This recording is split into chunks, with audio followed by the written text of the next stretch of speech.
அனைவருக்கும் வணக்கம்.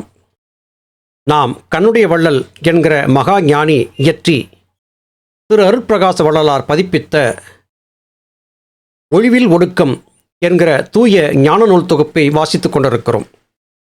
இந்த நூல் தொகுப்பிலே இரண்டாவது பகுதியாகிய சத்தினி பாதத்து உத்தமர் ஒழிவு என்கிற தலைப்பின் கீழ் அமைந்த நற்கருத்துக்கள் பொதிந்த பாடல்களை பார்த்து கொண்டிருக்கிறோம். இன்றைய பதிவிலே நல்ல பல கருத்துக்களை கண்ணுடைய வள்ளல் நமக்கு சொல்லுகிறார். வாருங்கள், இணைந்து வாசித்து பயணிக்கலாம்.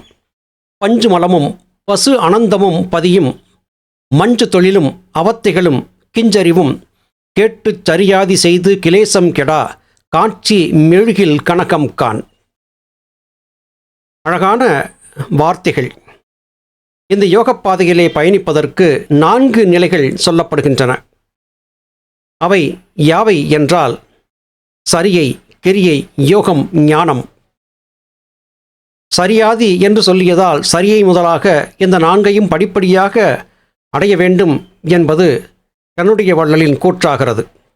அதாவது பொதுவாக ஞானம் என்கிற பாதையை நோக்கி பயணிப்பதற்கு முன்பதாக அடிப்படை பக்தியிலே இருந்து மனத்தை தூய்மைப்படுத்திக் கொள்ள வேண்டும். சரியை, கிரியை முதலாகிய உடல் கொண்டும் மனம் கொண்டும் செய்யக்கூடிய பயிற்சிகளிலே திறம்பட மனத்தை பக்குவப்படுத்திக் கொள்ள வேண்டும். இவை சரியாக பூர்த்தியான பிறகு தக்க குருமார்கள் மூலமாக யோகம் என்கிற வாசியை கற்க வேண்டும். இறுதியாக ஞானம் என்கிற கனி கனிந்து நம்மிடத்திலே கிடைக்கும். பஞ்சமலம், பஞ்சமலம் 5 விதமான மலங்கள். 5 புலன்கள் வழியாக நாம் பார்த்து ஆசைப்படக்கூடிய எல்லாமே 5 வகையான குற்றங்களை நமக்கு தந்துவிடுகின்றன. புலன்கள் சார்ந்து சஞ்சரிக்கக்கூடிய மனமே பலவிதமான துன்பங்களுக்கு இடையாகின்றன. காரணம், இந்த மனம்தான் பற்பல விதமான பற்றுக்களை உருவாக்கி அந்த பற்றுக்களிலே நம்மை சிக்க வைத்து ஆன்மாவிலிருந்து நம்மை வேறுபடுத்தி காட்டுகிறது. இது அனந்த விதமாக ஏற்பட்டு கொண்டே இருக்கிறது. பதி என்று அழைக்கப்படக்கூடிய சிவத்தை சென்று சேரவிடாமல், சீவனை சென்று சேரவிடாமல் சீவசக்தியாகிய வாயுவை தனித்திருக்க வைத்து கொண்டே இருக்கிறது. இது காரணமாக பற்பல விதமான அவத்தைகள் ஏற்படுகின்றன, பற்பல விதமான துன்பங்கள் ஏற்படுகின்றன. ஆசை என்பது ஏற்பட்டாலே துன்பம் என்பது ஏற்படத்தானே செய்யும். அது மாத்திரமல்லாது சுய அறிவை கொண்டு அலசி ஆராய்ந்து பார்த்து எதையாவது ஒன்றை செய்வோம் என்று பார்த்தாலும் இந்த மனம் குறுக்கே வந்து கெடுத்து விடுகிறது. இது காரணமாகவே மனத்தை மனக்குரங்கு என்று சொன்னார்கள். மெழுகிலே வைக்கப்பட்ட தங்கம் மெழுகு உருகி போனாலும் கூட தங்கம் அப்படியே இருக்கும். அதுபோல இந்த உலக வாழ்க்கை என்கிற மெழுகிலே நாம் சிக்கியிருந்தாலும் கூட ஆத்மா என்கிற தங்கம் அப்படியே இருக்கும். நாம் சரியான பாதையை தேடி பார்த்து பயணிக்க பழக வேண்டும். ஞானிகள் மகான்களுடைய கூற்றுக்கள் எப்போதுமே நமக்கு நல்லவிதமான பலன்களை தரக்கூடியவையாக இருக்கும் என்பதை நினைவிலே கொள்ள வேண்டும். இதைத்தான் இத்திருப்பாடலிலே கண்ணுடைய வள்ளல் நமக்கு சொல்லுகிறார். வாதி வடத்தினமும் மாமருந்து வன்பிணியும் சாதித்த வீரன் மேல் தம்பலமும் தீது. அதுபோல் ஞானத்தில் இன்பை நசிப்பித்து நான் அதுவாம் ஊனத்தை யார் ஒழிவிப்போர். ஊனம் என்று இங்கே கண்ணுடைய வள்ளல் குறிப்பிடுவது மனதிலே ஏற்படக்கூடிய தவறுகளைத்தான். அதை கிலேசம் என்றே குறிப்பிடுகிறார்கள். மனதிலே ஏற்படக்கூடிய கிலேசம். அது மாத்திரமல்ல, இது ஒரு வகையான பிணியாகவும் இருக்கும்.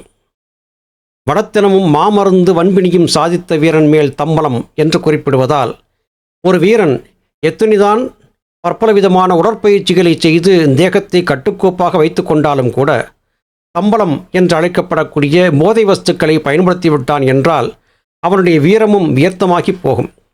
அதுபோல ஞான வாழ்க்கையை வாழ வேண்டும் என்று விரும்பக்கூடியவர்கள் மன ஊனத்தை விட்டொழிக்க வேண்டும். மனதால் செய்யக்கூடிய குற்றங்கள் ஞான வெற்றிக்கு தடைக்கற்களாக மாறிப்போகும். எத்தனைதான் பெரிய உடல் பலத்தை பராக்கிரமத்தை கொண்டிருக்கக்கூடிய வீரனாக இருந்தாலும் போதை வஸ்துக்களை உண்ணும்போது அவனுடைய தேகம் நசித்து போகும். அதுபோல எத்தனைதான் ஞானத்தை நோக்கி தெளிவாக பயிற்சிகளை செய்து பயணித்தாலும் கூட மனதை ஒடுக்காத வரையிலும், மனத்தின் போக்கை தடுத்து நிறுத்தாத வரையிலும் ஒரு யோகிக்கு சுத்த ஞானம் என்பது வாய்க்காது என்பது இந்த பாடலின் கருத்தாகிறது. மயல் அற்றோர் கேட்க மகிழ்ந்து உரைத்த வார்த்தை அயலுக்கு உபதேசம் ஆகும். துயிலாத்து ஒருவனைப் போல் நின்று கேள், தூசு அழுக்கு நோயும் அரும் உரைத்தோ நாம் உரைப்பதை. மயல் அற்றோர் கேட்க மகிழ்ந்துரைத்த வார்த்தை. மயல் புலன்கள் சார்ந்த உலகத்தின் மீது வைத்திருக்கக்கூடிய மோகம்.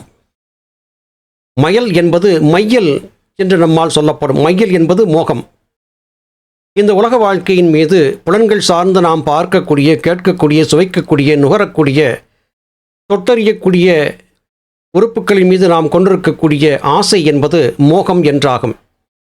இதை மயல் அல்லது மையல் என்றும் குறிப்பார்கள். இந்த மையல் கொண்டவனுக்கு எந்த வார்த்தையை சொன்னாலும் எடுபடாது. காமவெறி கொண்டவனுக்கு எவர் சொல்லக்கூடிய நற்கருத்துக்களும் நற்போதமும் நிச்சயமாக தலைக்குள் ஏறவே ஏறாது. அவர்களுக்கு சொல்லக்கூடிய உபதேசம் என்பது வீணிலே இறைத்த தண்ணீரைப் போல ஆகும். வயலிலே பயிருக்காக பாய்ச்சக்கூடிய தண்ணீர் நல்ல விளைவை கொடுக்கும். கட்டாந்தரையிலே எதற்கும் உதவாத இடத்திலே பாய்ச்சிய தண்ணீர் பயனற்றதாகி போகும். அதுபோல மயல் கொண்டு, மோகம் கொண்டு, காமம் சார்ந்து, உலகம் சார்ந்து வாழக்கூடிய ஒருவனுக்கு சொல்லக்கூடிய உபதேசம் என்பது வெறுமனே கட்டாந்தரையிலே தண்ணீரை பாய்ச்சியதைப் போன்று பயனற்று போகும். ஒருவனுடைய மனத்தகத்திலே மன அழுக்கு, தூசு என்பது இருக்கும் வரையிலும் அவன் ஒரு வகையான மனநோயாளியாகவே இருப்பான். அவனுக்கு புரிதல் என்பது ஏற்படாத வரையிலும் அவனுக்கு நாம் நல்லதை சொன்னாலும் அது எடுபடாது என்று கண்ணுடைய வள்ளல் குறிப்பிடுகிறார். இதன் கருத்து யாது என்பதை ஆழ்ந்து பார்க்கும்போது, ஒழுக்கத்தை முதலிலே போதித்து ஒரு சீடனுக்கு அவனுடைய வாழ்க்கை தத்துவங்களை எல்லாம் புரியப்படுத்தி சரியான பாதையிலே பயணிக்கும்படியாக அவனை ஆற்றுப்படுத்தி நெறிப்படுத்தி அவன் பக்குவம் பெற்றான பிறகுதான் அவனுக்கு ஞானத்தை சொல்லிக் கொடுக்க வேண்டுமே அல்லாது வந்ததுமாக உடனடியாக ஒருவனுக்கு ஞானத்தை காட்டிக் கொடுக்கக்கூடாது. அது பயனற்றதாக மாறிப்போகும் என்று கண்ணுடைய வள்ளல் சுட்டுகிறார். இதே கருத்துக்களைத்தான் அனைத்து ஞானிகளும் சொல்லி வருகிறார்கள். பாறையிலே போட்ட விதை விருட்சமாக வளராது. பக்குவப்படுத்தப்பட்ட மண்ணிலே போடப்பட்ட விதை நன்கு செழித்து வளர்ந்து மரமாக மாறும். அதன்றியும் அது இனவிருத்தி செய்து பற்பல விருட்சங்கள் உருவாவதற்கு தேவையான விதைகளையும் கொடுக்கும். அதுபோல யோக வாழ்க்கை வாழ வேண்டும் என்று கருதுகிறவன் முதலிலே தன்னை பக்குவப்படுத்தி கொண்டாக வேண்டும். பக்குவம் என்பதை பெறாத ஒருவன் நிச்சயமாக ஞான வெற்றியை பெற முடியாது. அதே வேளையிலே பக்குவப்படாத ஒருவனுக்கு ஞானம் சார்ந்த கருத்துக்களை சொல்லிக் கொடுப்பது ஞானியருக்கு அழகல்ல. முதலிலே குரு தன்னை தூய்மையானவராக மாற்றி இருக்க வேண்டும்.